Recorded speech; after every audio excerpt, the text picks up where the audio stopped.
اہل سنت کا یہ عقیدہ ہے کہ نبی اکرم صلی اللہ علیہ وآلہ وسلم کو اللہ تعالیٰ نے اولین اور آخرین کا علم عطا فرمایا، لیکن یہ علم کا عطا ہونا بتدریج ہے، یعنی ہمیشہ سے حضور ان ساری باتوں کو نہیں جانتے، بلکہ جب سے اللہ نے عطا فرمایا تب سے جانتے ہیں۔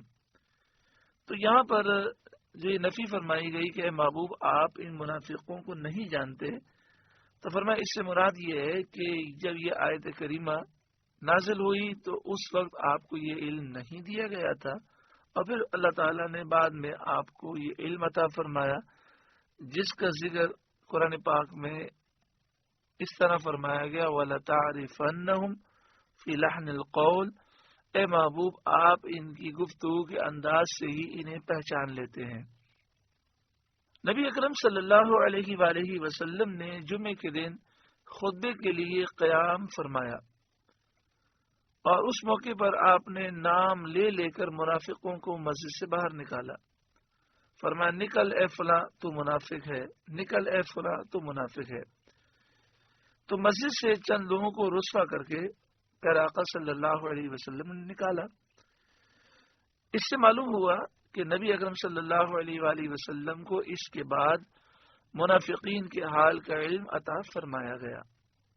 سنعذبهم مرتين، عنقریب ہم انہیں 2 بار عذاب کریں گے، ایک بار تو دنیا میں رسوائی اور قتل کے ساتھ، اور دوسری مرتبہ قبر میں۔ عنقریب ہم انہیں 2 مرتبہ عذاب دیں گے، تو ایک مرتبہ سے مراد ہے دنیا میں یہ قتل ہوں گے، ذلیل و رسوا ہوں گے، اور دوسری مرتبہ سے مراد ہے قبر میں۔ اس آیت کریمہ کی تفسیر سے معلوم ہوا کہ قبر کا عذاب بھی یہ حق ہے، یعنی قبر میں عذاب ہوگا اور قبر میں راحت بھی ہوگی۔ نیک لوگوں کے لیے راحتیں ہیں، برے لوگوں کے لیے عذاب ہے۔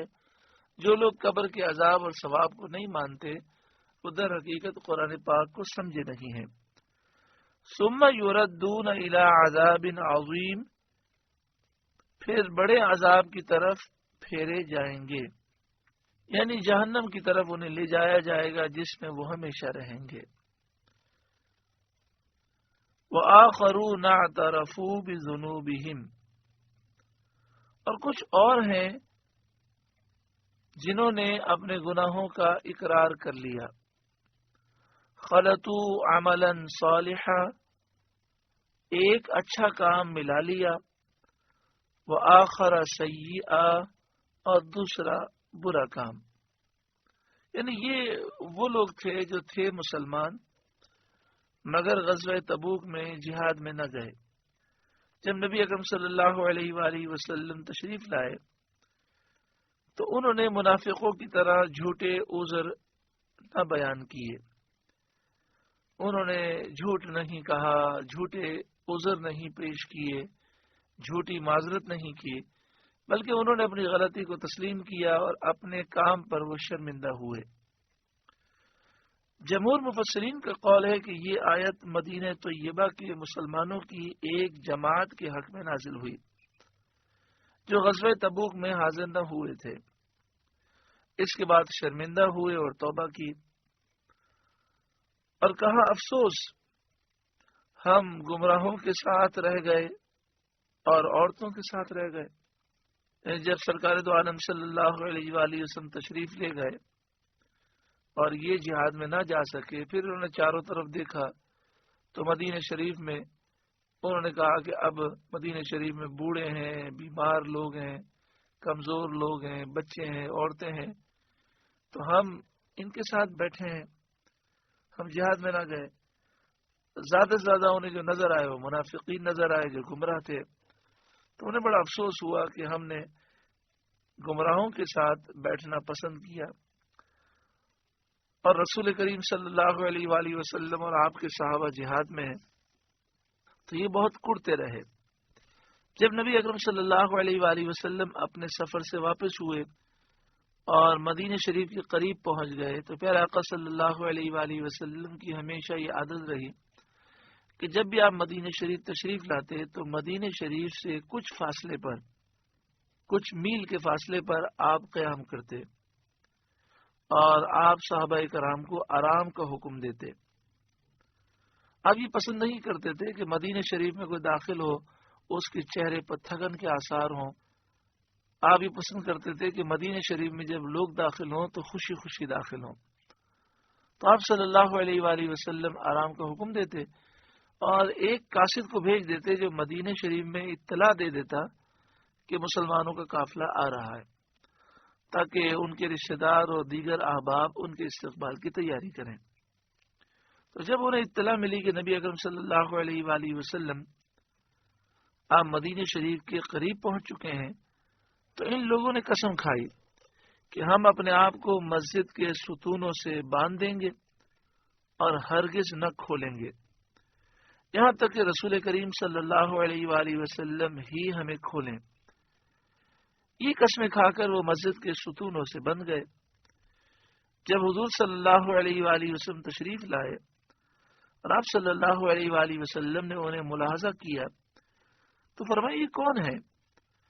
عرض کیا گیا یہ وہ لوگ ہیں جو جہاد میں حاضر ہونے سے رہ گئے تھے، انہوں نے توبہ کی ہے اور انہوں نے اللہ تعالی سے عہد کیا ہے کہ یہ اپنے آپ کو نہ کھولیں گے جب تک حضور صلی اللہ علیہ وآلہ وسلم ان سے راضی ہو کر انہیں خود نہ کھولیں۔ حضور صلی اللہ علیہ وآلہ وسلم نے فرمایا اور میں اللہ کی قسم کھاتا ہوں کہ میں انہیں نہ کھولوں گا اور نہ ان کا عذر قبول کروں گا جب تک کہ مجھے اللہ کی طرف سے ان کے کھولنے کا حکم دیا جائے۔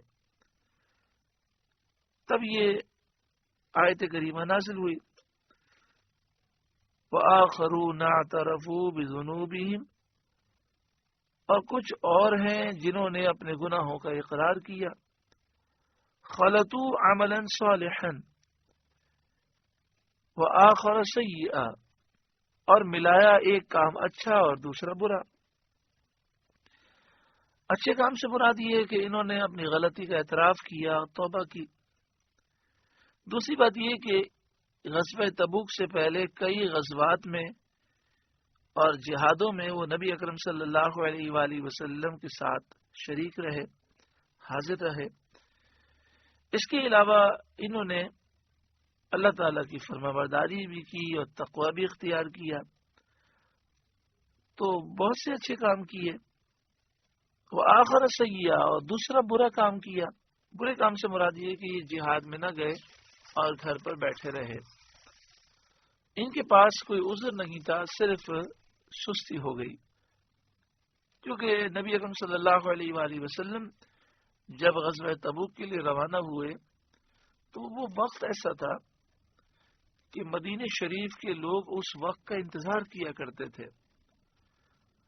پورے سال محنت مزدوریاں ہوتی تھیں، باغ میں درختوں کا خیال رکھا جاتا تھا۔ اب کھجوریں پک چکی تھیں، اب کھجوریں اتار کر اطمینان سے بیٹھ کر کھانے اور کاروبار کرنے کا وقت تھا۔ تو یہ وہ وقت ہوتا ہے کہ ہر ایک کو فکر ہوتی ہے کہ میں اس وقت میں اپنے باغ کو توجہ دوں، کیونکہ اگر کھجوریں نہ اتاری جائیں تو کھجوریں خراب ہو جاتی ہیں۔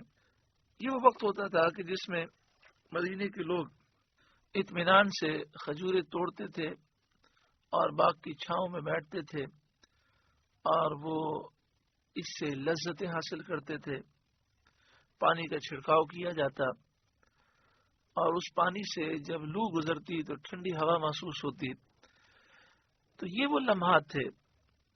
تو ان لوگوں نے یہ خیال کیا کہ ہم اگر جہاد میں گئے تو ہمارے باغ کا کیا ہوگا، کھجوریں کون توڑے گا، بیچے گا کون کھجوریں، تو اس وجہ سے وہ جہاد میں پیچھے رہ گئے۔ عسى اللہ ان یتوب علیہم، قریب ہے کہ اللہ ان کی توبہ قبول کرے۔ ان اللہ غفور الرحیم، بے شک اللہ بخشنے والا مہربان ہے۔ آپ سے گزارش ہے کہ قرآن کے اس پیغام کو آگے پہنچا کر ثواب جاریہ حاصل کریں۔